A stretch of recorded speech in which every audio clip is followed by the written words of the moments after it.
चढ़ल जवानी तोहार सोना के पानी लेखा, चढ़ल जवानी तोहार सोना के पानी लेखा, देखी के चुअता वेला रो हमके बनाला तू बता रहो।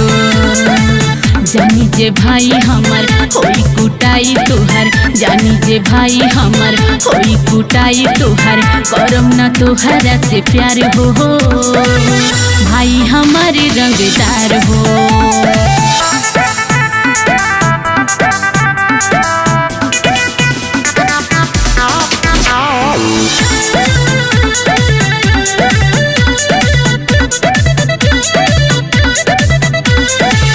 गोली बारूद चाहे चली तलवार हो, कबू तो चली आइब कूद के दीवार हो।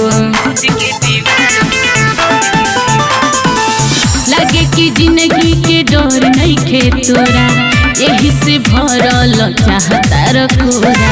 तू ही तो जान पड़लू पसंद, तोरा खातिर जान देबो हम, कहतानी खाके कसम हमरे ही नावे कदई धन। चढ़ल जवानी तोहार सोना के पानी लेखा, चढ़ल जवानी तोहार सोना के पानी लेखा, देखी के चुअता वेला रो हमके बनाला तू बता रहो। एहे जान हमके बनाला तू बता रहो।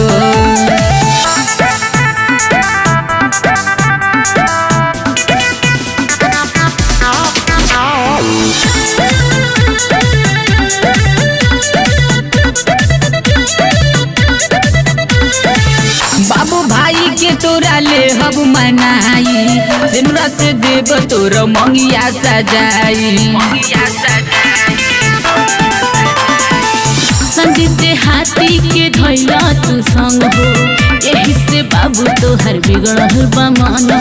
टाइगर दुर्गेश के अखिया बनन, बलवन बेदर्दी के देलू जखम, जिए न पाई सुन सनम, दिलवा पर दियलू बड़हन जखम। चढ़ल जवानी तोहार सोना के पानी लेखा, चढ़ल जवानी तोहार सोना के पानी लेखा, देखी के चुअता वेला रो हमके बनाला तू बता रहो। एहे जान हमके बनाला तू बता रहो।